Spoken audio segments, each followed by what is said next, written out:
One of the messages that I've been trying to give over this series of lectures has been the extent to which most of us in the West are, and when I say West, I mean US, Canada, Western Europe, etc. I know we have people from all over on board, but that's the majority of us. Most of us have, our understanding of history does not include a realization that some of the, what we think of as the smaller or more modest countries, particularly in Europe, we don't realize there were times when they were extraordinary powers, even world powers. For instance, and I'm going to give you a couple of them, Portugal, little Portugal. You can drive from the top to the bottom in less than a day. Portugal was in its day, in the 16th century especially, the largest global empire, the first truly colonial empire in the world. It's considered the first global empire. It included, obviously, not just Portugal up here, but a number of islands in the Atlantic, the Azores, Madeira, Cape Verde, all of Brazil, which is the majority of South America. You know, why do Brazilians speak Portuguese? Duh. Also areas, Angola, Mozambique, other parts of Africa, a lot of areas around, these are mostly colonial cities, kind of city-states within what we know of as India, in Muscat, in Oman, in the various of the West Indies, Southeast Asia, even Japan had cities that were property of Portugal. In fact, the Portuguese Empire is one of the longest lived in all history because it didn't officially end until 2002, when East Timor, which is sort of part of Indonesia, it's part of the Indonesian archipelago, when it was given its independence. So there's one example of major world empire from what we think of as a little tiny country. There was a period of time in which the Dutch had a major empire. They were one of the world's great naval powers. The Dutch challenged the British, the Hanseatic League. They were the ones that significantly were responsible for bringing the Hanseatic League down because of their naval power. And again, they had locations in New Netherlands, in the United States, Central America, South America, the Dutch East Indies, Cape Colony in Africa, etc. They were an empire. We then have the Danes, and I'm not even counting the time when the Danes, as Vikings, controlled all of England, much of the coast of Europe, all the way down into southern Italy and Sicily, but even more modern times in the 18th century, large portions of Canada and the Northern Territories. There are areas in South America, in Africa, again in the Dutch, the Danish East Indies. All of these were world powers, meaning they had the ability to maintain empire possessions in other parts of the world. Well, in many ways, at least from a European perspective, more powerful than all of these was Sweden. Now this is Sweden today. This is not the empire. You will recognize Sweden. We're right there, I think, right now, because St. Petersburg is right over here in the Gulf of Finland. So Finland, Estonia, Latvia, Lithuania, down here you have Poland, obviously Denmark, where we started on this trip, Norway. So this is Sweden today. But during the, starting in the 11th century, but most especially in the 1700s, there was a 110-year period in the 17th and 18th century, from 1610 to 1721, when Sweden was considerably, by a considerable distance, the most powerful country in Europe. It was one of the largest countries in Europe, and I'm going to show you some maps of the various centuries and what they controlled. So this is going to be kind of a basic history of Sweden, but I'll especially concentrate on this 110-year period from 1610 to 1721. That's called the Stormaktiden. Stormaktiden in Norse means the age of great power, when they truly were an empire.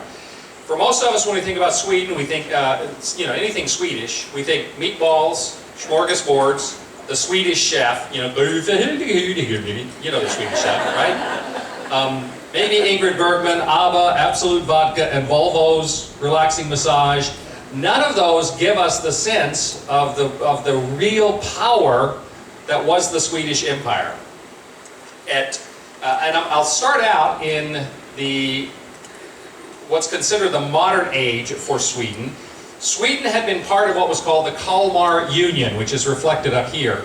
You've got Denmark, Sweden, Norway, part of what is today Finland, Iceland, Greenland. They were all under the Danish kings from the 14th to the early 16th century.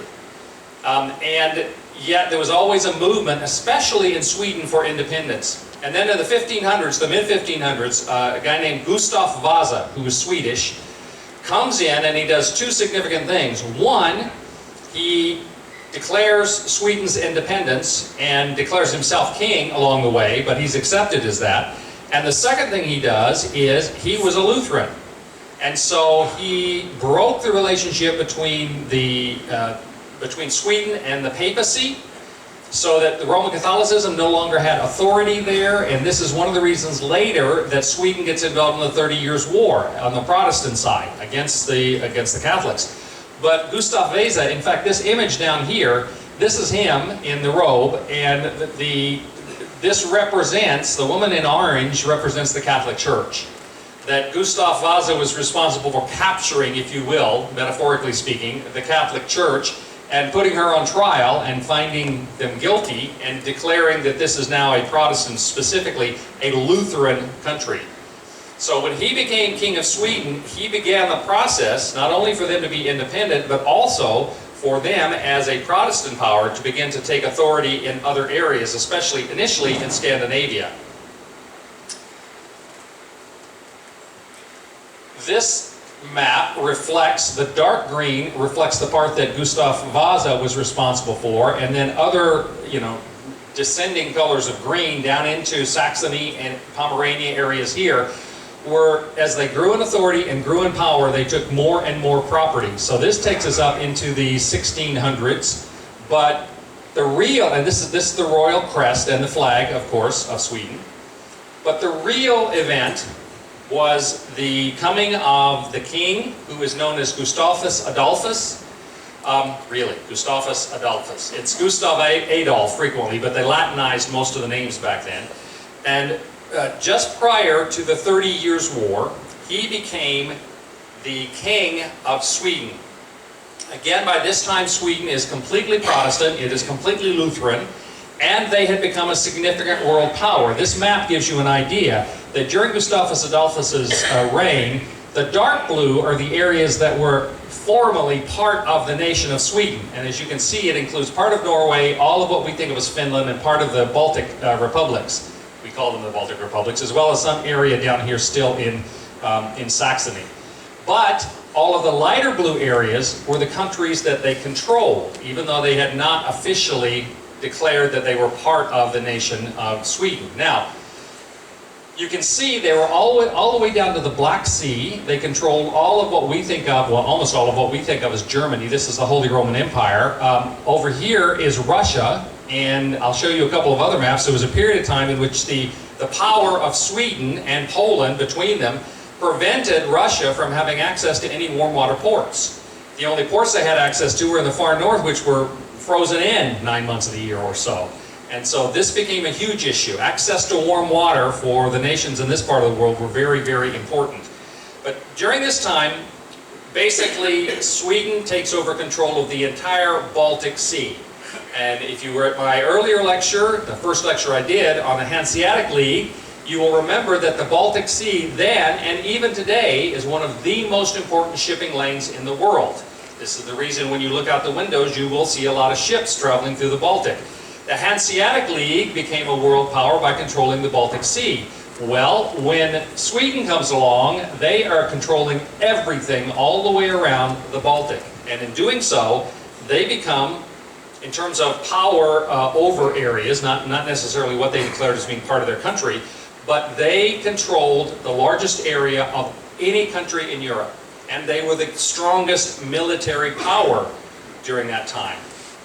Now this all started in 1611 when Gustavus Adolphus became the king. It was a Protestant nation, the largest Protestant nation in all of Europe at that point.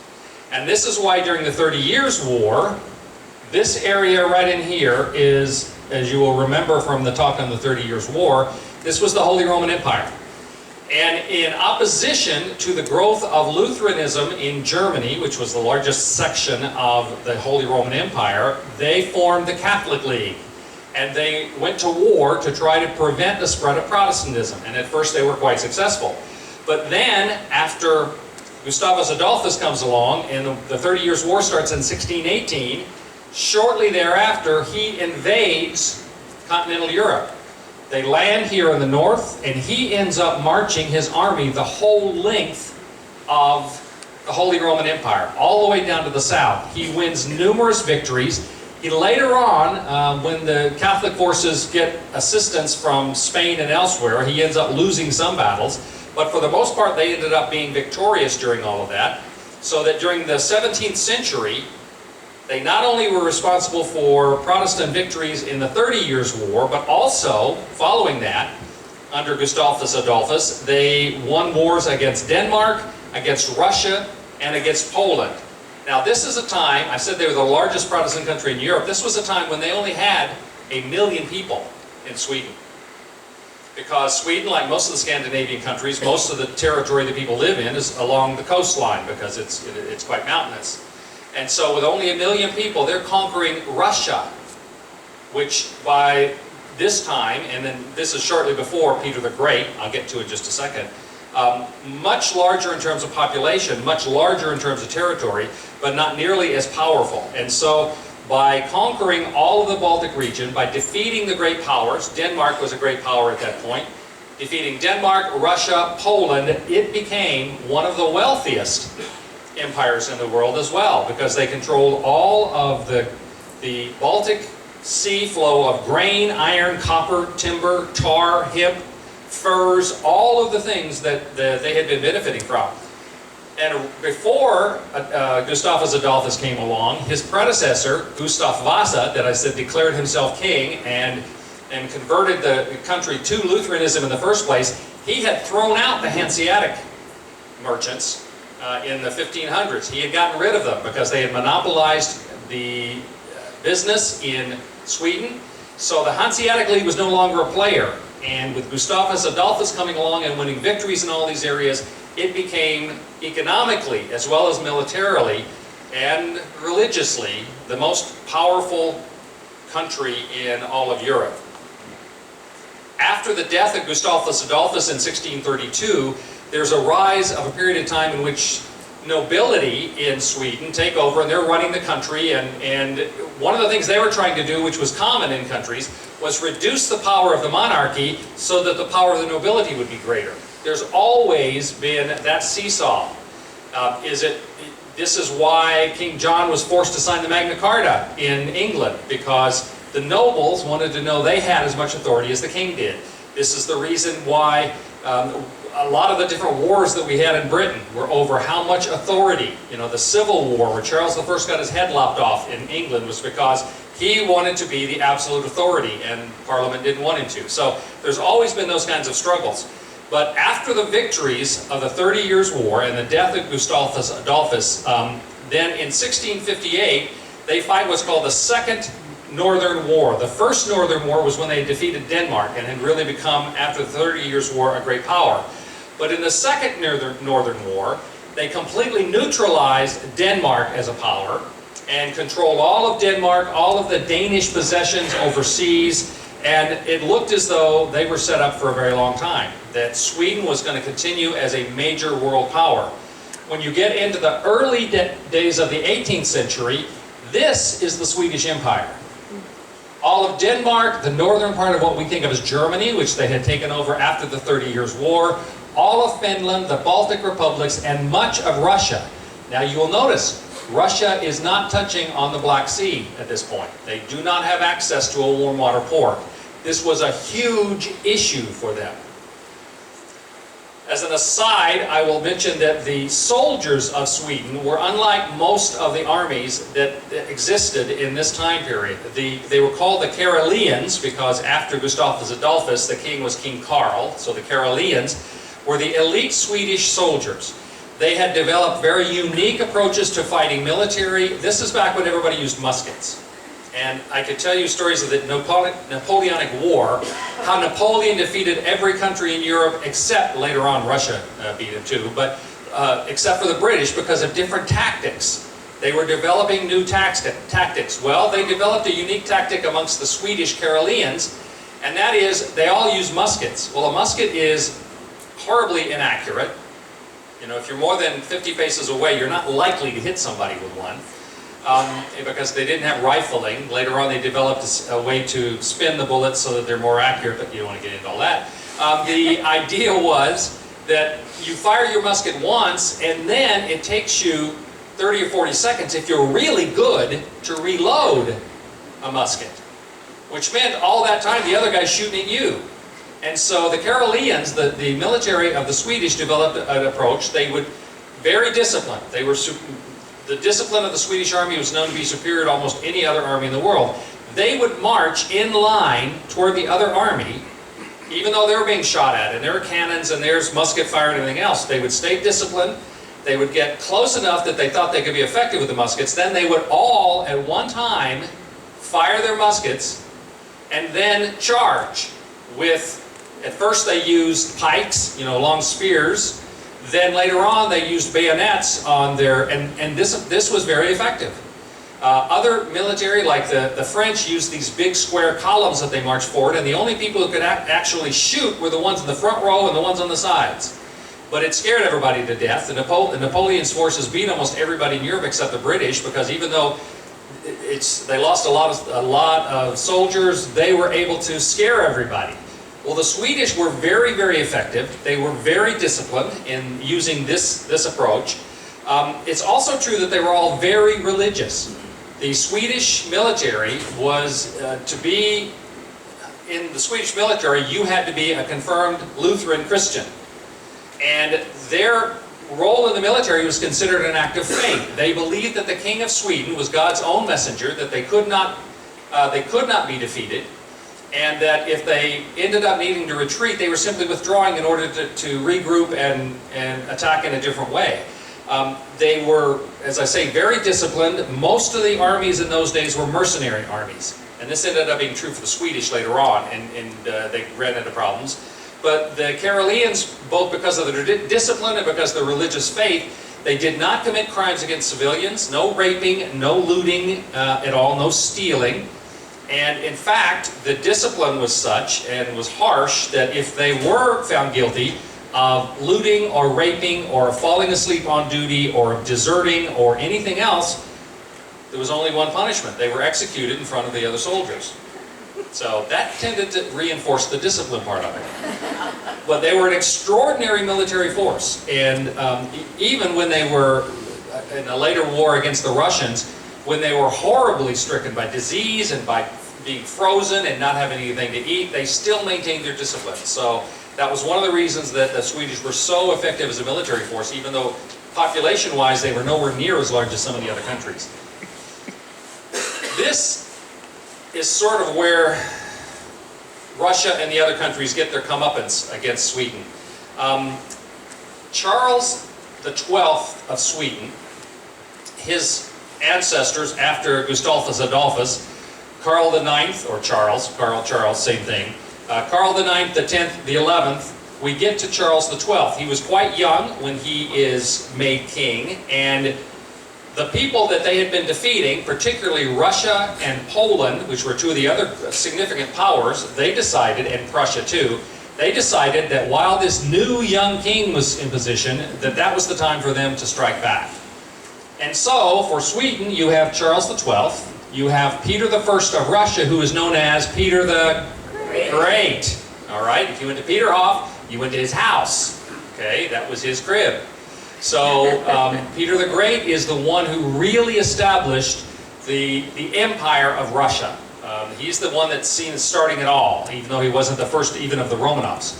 And then you have Poland and Prussia, represented by Augustus II and Frederick William I. Actually, Frederick William wasn't the first of the Prussian kings who was involved in this great Northern War, but he's the one that fought for most of it.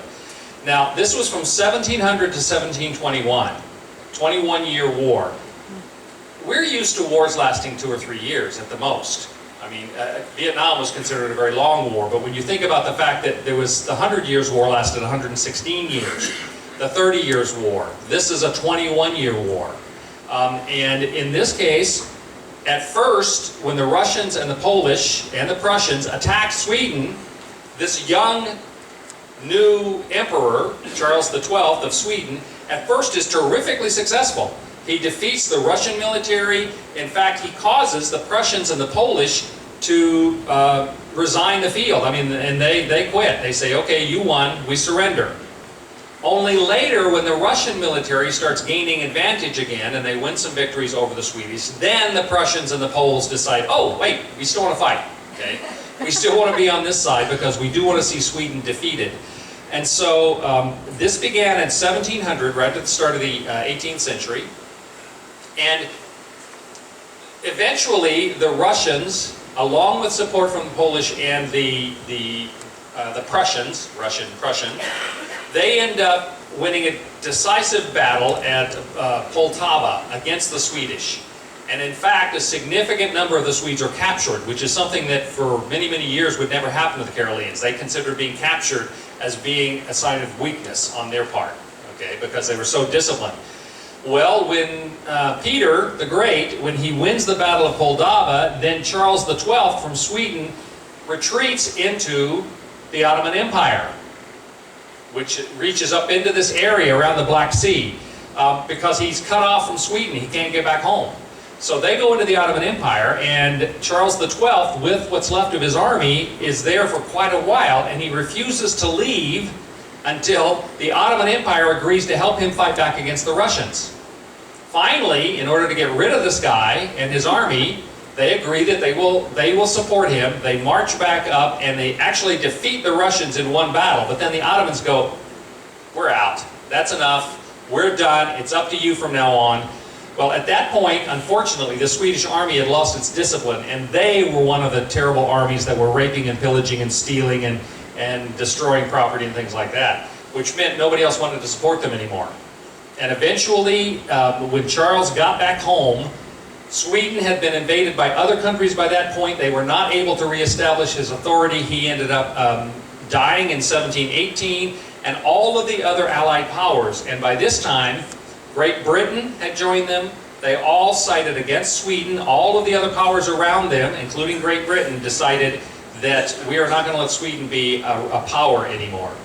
When we get into the 19th century, there was a period of time in which Denmark and Norway had voluntarily joined one another, and then Norway voluntarily decided that they were going to become under one king with Sweden. So for a while it looked like this, and they also had Finland and part of the Baltics. But eventually the Norwegians decided we don't want to have anything to do with Sweden anymore. There's always been a real weird relationship between Sweden and Norway. I had a good friend named Brian Fredrickson. He was Norwegian originally. And he was 40 and wasn't married, and his grandmother said to him, you know, Brian, you're a sweet boy, I love you, and I want you to find the right girl, and I want you to get married, and I want you to be happy, and whoever you choose will be fine with me. Whichever girl you want to marry is fine as long as she's not Swedish. And she meant it. Okay? That there's always been this kind of tension.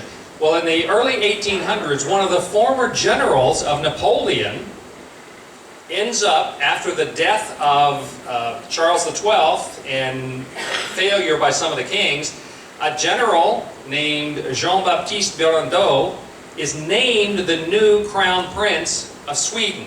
He ends up winning some battles against the Danes, but then eventually they do separate. In the early 19th century, Finland is lost to Sweden. They no longer have that authority. The last battle that Sweden ever fought of any kind was in 1814. Because after all of that, after being such a great military power, after winning a lot of battles, but then being really pretty awfully defeated by the Russians, Polish, and Prussians, they never really recovered from it. Sweden adopted a non-aligned approach.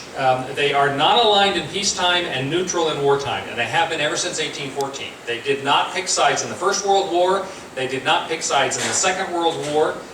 They have had extensive prosperity because of natural resources that they have, and so they have developed one of the most comprehensive social welfare systems in the world. Universal medical care, which is very highly thought of, universal education. Everyone gets an education through college. And they've been very successful in those. A lot of people around the world, other countries have looked at Sweden and the model for that as a social democracy. You know, they're not a socialist state, they're a democracy, but they have a social welfare system built into that. Because they've remained neutral all the time, they were the first country that was not a participant in the Second World War that joined the United Nations. They're not part of NATO, because that's a defense organization, and they remain neutral. But they were the first of the non-participants in the Second World War to join the United Nations. And of course, this is what it looks like today. I put that map up there because you should recognize it. You know, like I say, we're right there, I think. But these are the countries we visited. This gives you a sense of, you know, Russia lurking up in the corner, which you don't really have on this map as much. Russia is there. Russia's also down here. This little blob right there, that's technically part of Russia. It's in between Poland and Lithuania. Latvia, Estonia, Finland, and of course, this was our trek, and we were in here to St. Petersburg because not only did Russia get access to the Black Sea, which allows them into the Mediterranean, but also, after winning victories against Sweden, they had access to the Baltic Sea, which is a warm water port as well. It doesn't freeze up in the way that most of the other access points that they have. So this was when Sweden was an empire, an extraordinary empire, the strongest military power in Europe, the largest country in Europe for 110 years. You could sort of fudge that one way or another, either before or after. But for 110 years for sure, they were the most powerful empire in all of Europe. And yet, we think of them as meatballs. Right? Questions? Any questions I can answer for you? Yes? When did Finland separate from Sweden? Finland separated from Sweden officially in the, well, let me look at the date. It's early 19th century. I think it was in 1814, after the last battle that Sweden participated in. It was a battle against Norway. At that point, I think Finland came up. Russia had taken over part of Finland at that point, and there's always been a back and forth between Russia and Finland. We talked about the fact in the siege of Leningrad that at the same time that some of the military of Finland were carrying on a guerrilla warfare, you know, the snow soldiers, the skiers, and they understood how to fight in wintertime more than the Russians did even.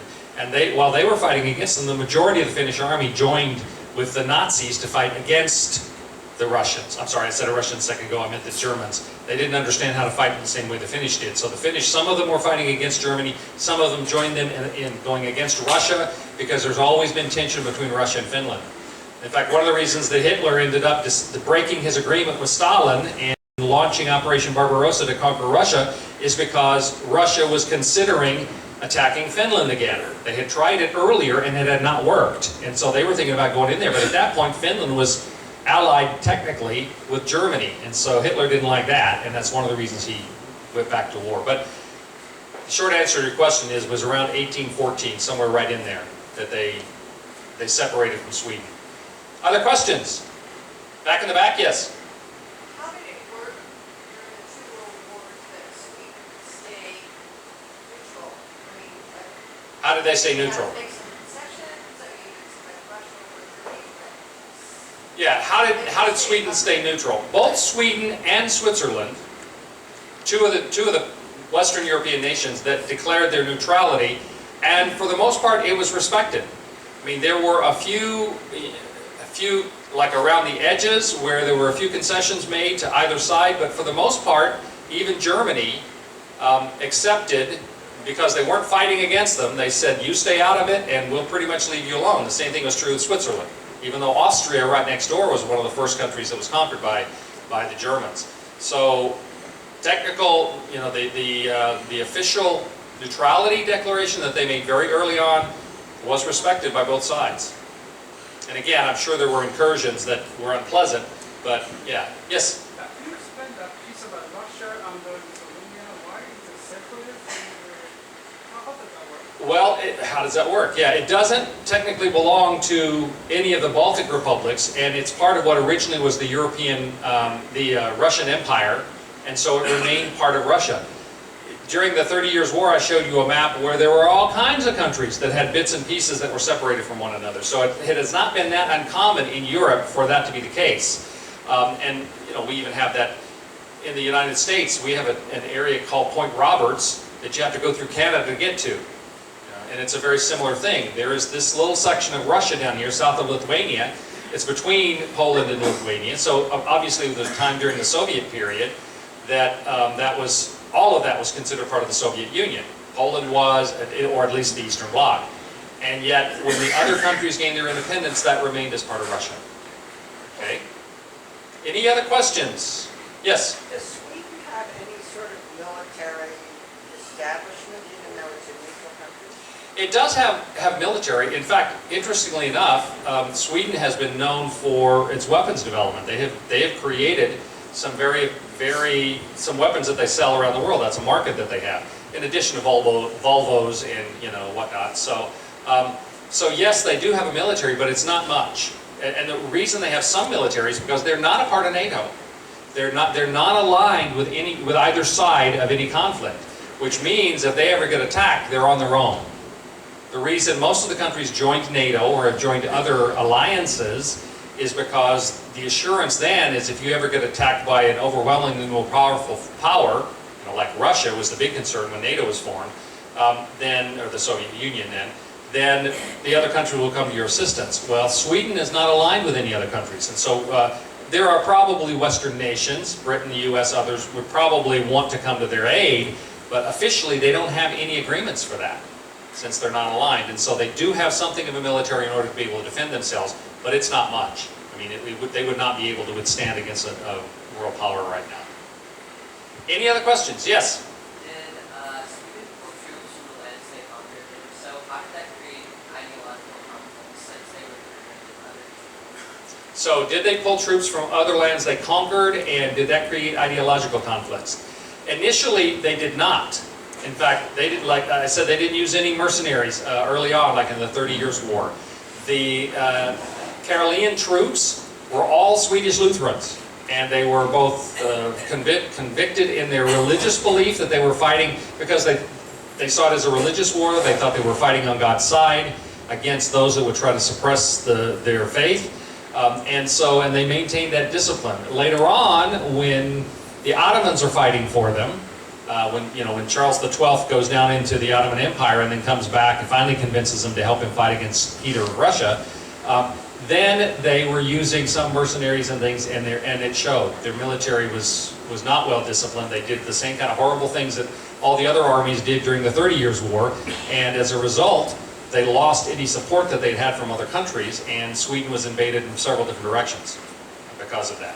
So, at first, no. Later on, yes. And that created problems because they did not have the same kind of ideological orientation. Any other questions? Yes? The regular soldiers Mm-hmm. in the Karelian times, were they all from what we now call Sweden? Or Yes. were they from... Yeah, they were all Swedish Lutherans. And that was important to them because they saw their role in the military as being an expression of their religious faith. All right, well, thank you all very much.